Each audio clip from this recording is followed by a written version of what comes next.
हम लाते हैं top news, आपके फेवरेट टॉक शोज और अनलिमिटेड एंटरटेनमेंट सिर्फ यूट्यूब पर। अगर आपने अभी तक हमारा चैनल सब्सक्राइब नहीं किया तो अभी सब्सक्राइब करें और बेल आइकॉन को क्लिक करके हमारी लेटेस्ट वीडियोस के बारे में अपडेट जानें। सब्सक्राइब कीजिए और हम आपको लिए चलेंगे आपकी फेवरेट वीडियो की तरफ। मुज़ाकरा ਤੁਹਾਡੀ ਮਾਂ ਨਾਲ ਹੋਏ ਨੇ ਕਿਸੇ ਦੇ नहीं मुज़ाकरा तो कितने ने एडे किसे ताड़ी नहीं मार ली यार एडे किसे कुत्ती ने पुत्र ने भी मुज़ाकरा कि हो रहे ने दसो तो सही ना सानू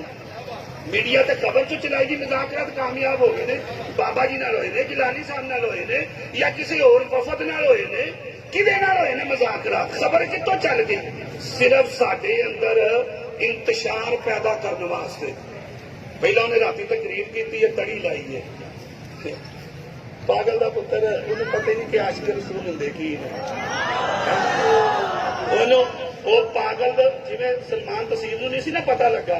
कि गाजी मुमताज की है इवें इनू भी नहीं पता लगा भावें इहदे घरों पीर नहीं कि इनू लगा छड़ेगा ये भी हो सकता भाजी कोई कहने वाली गल तो नहीं ना